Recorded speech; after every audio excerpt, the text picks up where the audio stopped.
Hello everyone, I hope you're all doing good.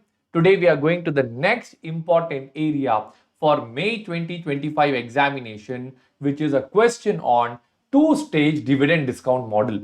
This problem is important not only for CA final, it's also important for inter students because this concept is applicable to both CA inter and CA final. At the inter level, it will come as a basic question. At the final level, it will come along with business valuation, friends. All right, so let's go and start learning this topic now. So, one moment. Yeah. So, what happens over here is, I'll just draw a diagram so that I can explain this to you. Let us say I want to find out the value of a share, and we know that price of a share is nothing but it is a present value of future cash flows. Okay, so the dividend 0 of this company is 10. D1 is, let us say, 20. D2 is, let us say, 30.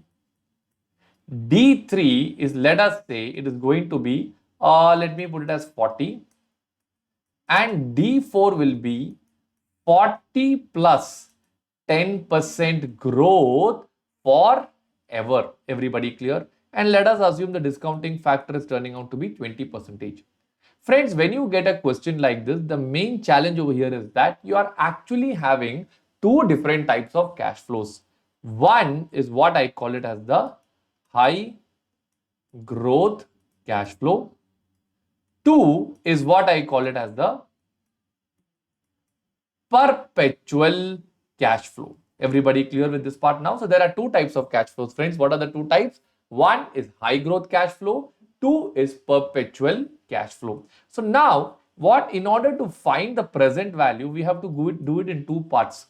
One, we have to find out what is the present value of high growth cash flow. Two, we have to go and find out the present value of what?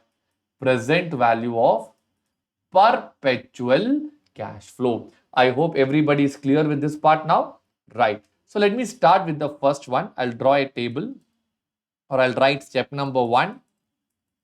Present value of high growth cash flow.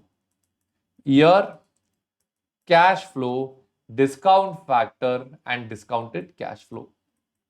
Step number 2 will be what? Present value of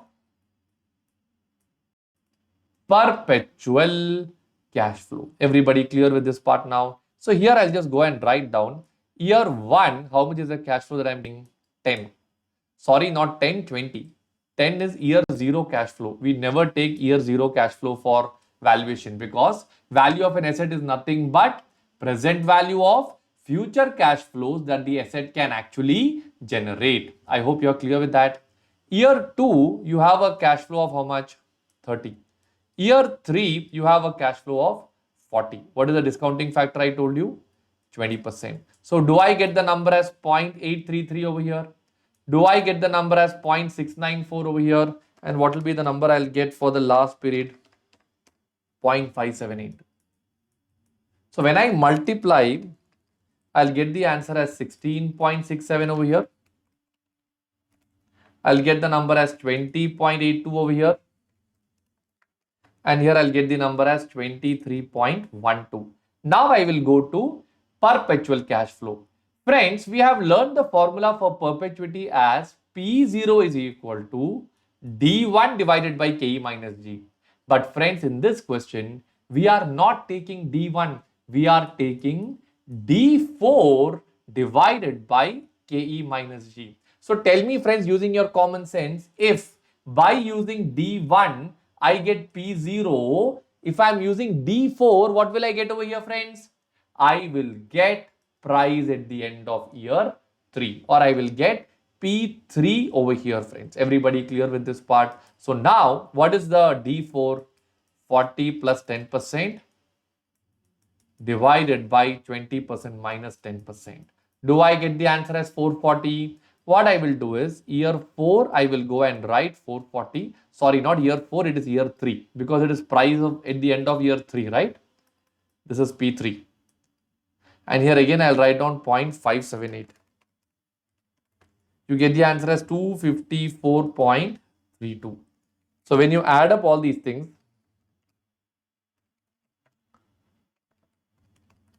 You get the answer as 315 over here. This is the present value of a share using what model, friends? Using two-stage dividend discount model.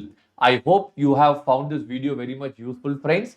Please subscribe to my YouTube channel to get more such videos. Have a lovely time ahead, friends. Take care. Thank you so much.